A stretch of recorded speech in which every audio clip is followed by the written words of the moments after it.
Dark of the Moon Megatron is a very interesting design, but a very hard one to replicate in toy form. However, there have been several third-party companies who attempted to do this. First one is Alien Attack, who produced probably the worst transformation scheme I've seen in my entire life. Next up was Unique Toys, which produced a much needed improvement, but still didn't hit the marks, especially not in the alt mode. And that brings us to today's topic. Good day, good people. Welcome back to Random TF Reviews. I hope you all had a Merry Christmas and a Happy New Year to y'all as well. But today we are going to be taking a look at the Newage Destron Leader XM-02 DUEL, which is a third-party version of Dark of the Moon Megatron. So let's take a look and see how he is. Do I even need to say anything? Just look at this thing. Oh my god, this thing is so beautiful. Anyway, let's take a closer look at it. First, let's look at the head. This is a wonderfully done head sculpt. That's all I have to say. Out of all the third-party Dark of the Moon Megatrons, this is easily the best one. I love the metallic red eyes. They make the eyes pop, and even though they gutted a light-up feature in the eyes, it doesn't really need one because the eyes are so vibrant. I love all the weathering and the brown spots on him. I love all the wires in the right side of his head that was blown off of him in Revenge of the Fallen. I love all the tattered up areas and all of the just amazing paintwork done to him. And I also love that you can open his mouth and he has teeth inside that are fully painted gold. Like, this truly is a wonderful head sculpt and I'm amazed. But the amazingness doesn't stop at the head. No, it doesn't. The entire figure is just coated in this lovely weathering paint scheme, and I love the color they used. I love all the gunmetal on him, such as the chest, and I love all the brown. Finally, he's the color that we see him as. He's actually a rich brown, like he was in the desert. Not that weird green the Unique Toys version was, although I understand why. It's a very clean transformation. There is detail everywhere out the wazoo. This thing just looks fantastic. There's nothing else to say. It looks fantastic. Now let's talk about articulation. So articulation wise, his head is on a swivel and it can turn left and right. And you can also look up because there are multiple hinges on his head, which allows him to look all the way up and all the way down. And of course, his mouth can open all the way. Both shoulders can rotate a full 360 degrees and they are on very nice, smooth, sturdy ratchet joints. You can also shift this panel upwards so you can move out the shoulder again on a very nice, sturdy ratchet joint, and it can go out about that far. You can also move this bit out of the way and this whole wheel assembly will also fold up on its own. As for the forearms, he does have a swivel under the elbow and he does have a double jointed elbow, so you can get a full maximum range, which is awesome as usual. However, you cannot rotate the arm while the elbow is bent just due to the way it is jointed. That's a bit disappointing. As far as his left hand goes, his wrist is on a ball joint, so it can do all that. It can turn, and it can obviously rock back and forth and side to side, so you can give him potential sword wielding wrists and all the other stuff like that. The left hand itself is very posable as well. You get 3 fingers with 2 hinge joints, being the front 3 that you see with pins going through them, and the last 2 in the back over there are just on one single joint and with no bend in the middle. But still, these are very much posable hands and they are quite expressive and very useful in posing. As far as his right hand goes, it is a bit different. You get a swivel joint at the thumb as well as 2 hinge joints, so you can hinge those back and forth. The thumb guard itself is on its own joint, so you can move that out of the way whenever you want to. And the thumb has a mid-hinge joint as well, which allows for even more expressibility. Each finger is individually articulated, and they both have 2 joints, one at the base and one at the center. And thankfully, if you turn this around real quick, the fingers can spread out very far and the middle finger can even wiggle a little bit. So yeah, this is a very posable hand as well, and I love it. He has a friction jointed waist swivel as well as a very tight ab crunch, which is always appreciated. Now his legs are a little bit hampered, so if you move the crossplate out of the way, you can move his legs with only about 2.5 clicks, and that's just due to how chunky the design of his legs are. If you move it out of the way, you can maybe get a half click more, but that's a bit of a stretch. Surprisingly, if you move the side skirt out of the way, you can actually get his leg moving back a pretty far amount, which that's very cool, I guess. You can also take his side skirts and flip them up again to engage the outward movement of his legs, which is okay. You only get, again, 2.5 clicks, just due to the design of the legs. It's not that bad, honestly. But as for the legs themselves, he does have a very nice tight thigh rotation. He has double jointed knees, but once again, due to the design of his legs, he can only bend very slightly above 90 degrees with that knee bend, which is unfortunate, but hey, I'll take it. This is more for transformation purposes, but his knee pad can shift up and down, so if you want that, you can do that. And finally, he has feet with a good amount of ankle rotation, as well as a little bit of up and a good amount down at the ankle. And he also has a slight ankle pivot in both directions, and he even has a toe up, which is nice. So posability ain't the best on this figure just because of how chunky his design is and everything. But he is by no means at all a brick. You can still get him into very, very cool poses. Now as for accessories, the first thing he comes with is his shotgun. It is folded in half in the box, and of course it extends. And I just have to say, this is a beautiful looking shotgun. Of all the third-party Dark Moon Megatron shotguns, this is easily the best one. It is beautifully weathered, beautifully painted, just like the figure it is with. And I like the little accents of blue, beige, and red. And of course, Megatron here can hold his shotgun. There's a slot on the shotgun's handle that will tab right into the hand on the right side. Only the right side, unfortunately. I tried plugging into the left side, but the tab just seems a little too big. But, of course, wrap the fingers around the handle and wrap that finger around the trigger, and he is absolutely all ready to do some shooting. Upward for some reason. I don't get that. And of course, what is Dark Moon Megatron without his cloak? So here is his cloak, the cloak that comes with this figure. It is a beautiful looking cloak at that. I love all the weathered and tattered up details on it. I love the paint work. Well, I'm not sure if it's actually paint, but I love the color of it. I like that it's actually a hood instead of just nothing, unlike the other third-party cloaks. And this cloak actually has 4 bendable wires inside of it. They are pretty thick, but do be careful. Don't bend them too much, otherwise they will probably snap and then it will be useless. So just be careful of that. Obviously, Megatron can wear his cloak if we just get it into the right position and drop it over his head and get everything aligned, get his mouth above that piece right there. And yeah, there he is, wearing his cloak. It looks pretty cool. Me personally, I don't really bother with the cloak. I think the figure looks great on its own. But hey, it is there if you want to recreate that scene where he walked into Africa and said, "All hail Megatron." That's cool. And for his shotgun, he also comes with his holster, which is a pretty big holster at that. I think it's honestly a little too big, but that's cool. It is, again, very nicely weathered, very nicely colored, very nicely painted. And to go along with it, it comes with this fully metal chain there, pretty heavy chain at that. And it's supposed to like wrap around the holster and, you know, do all that jazz, you know, stick it onto his back. The holster doesn't actually plug into his back, but so you do have to loop it around and get that on his back, and I have no idea how to do that, so somebody please tell me how to do it because I can't figure out a way. I wish the chain was a lobster claw chain, in all honesty. Whatever. And lastly, what's gotta be my favorite accessory, he comes with little Igor. He is so ugly. Oh well, anyway.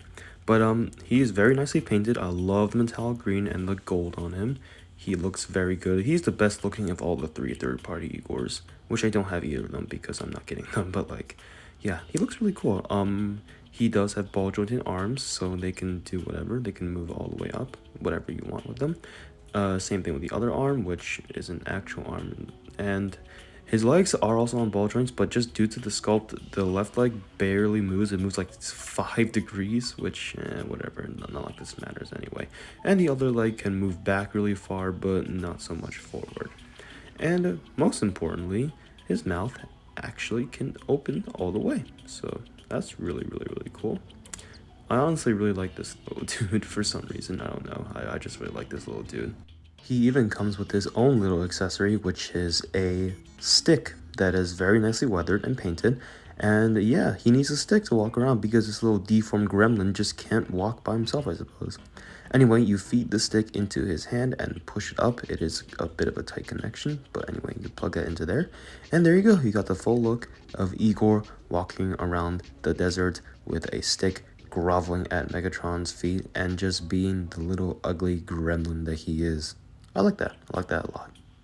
And just for the hell of it, here he is with Studio Series Igor, just so we can see how this looks. And also, I got 2 Igors now, and I couldn't be happier with my life. Speaking of size comparisons, let's do some. Earthspark One-Step Flip Changer Bumblebee. Studio Series Transformers 1 Deluxe Class Megatron.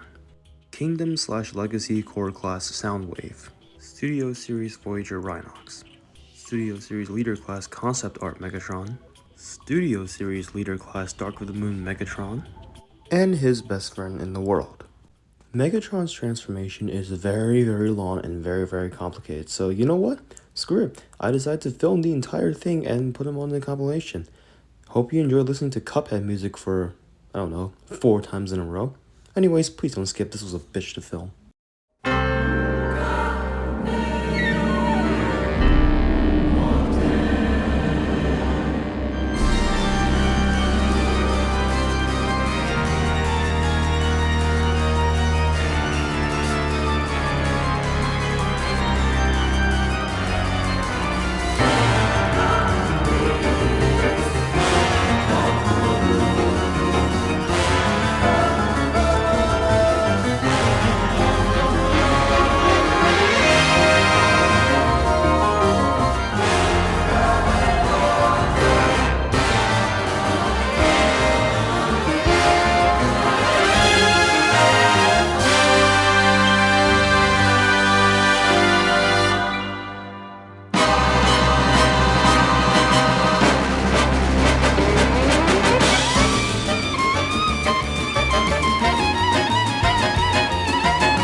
Jesus, that was a long transformation and took me so long to film.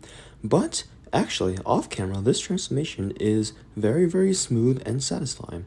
As a matter of fact, it is actually quite enjoyable. I never thought I'd say this about something like this, but this is honestly my favorite transformation of all time. And what is the result? This thing. This is the result. This thing is magnificent. It is terrific. It is beautiful. It is anything good you can call it. That's this thing. This thing is awesome. Once again, this figure just sweeps me off my feet on just how amazing it looks. This thing looks fantastic. I cannot stop saying it enough. The painting and sculpting looks just as good here as it did on the rollout mode. I love all the hash marks on the doors, which are actually sculpted in, by the way. I did not expect that. I love the paint on the smokestacks, a very nice rusty look. I love how the tank is actually a cohesive round cylinder, unlike unique toys, and it also didn't take a pain of a transformation to get here. Looking at you, Alien Attack! But yeah, it just looks wonderful, looks dirty and grimy and rusty. Love all the details. See the back here with the ladder and the cables and the guardrails, and they all are beautifully painted. Backside, not too much to talk about. Wish there was some lights back there, but yeah, just once again, this thing looks just simply fabulous. This is probably the best looking thing I have in my entire collection, and it's not even close. Like, you see there's a spare tire there, that's all beautifully done. Again, all the tires too, all very nicely done, just dirty and grimy. And he has a great looking front with die-cast metal side rear view mirrors, which are probably the only die-cast pieces on this entire figure, honestly. But again, wonderful looking truck mode.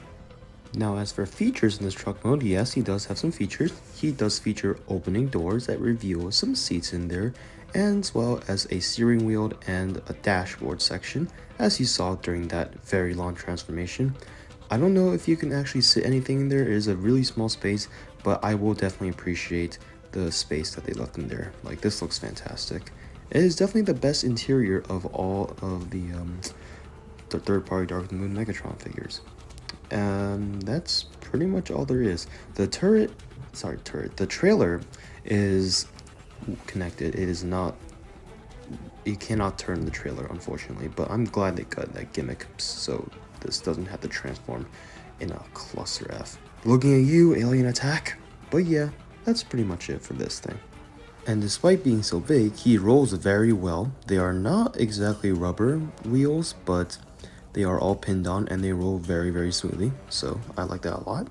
Now, as for accessory storage in this mode, the holster doesn't really have a specific place to go. As far as I'm concerned, I don't know exactly. I just got this thing like 2 days ago.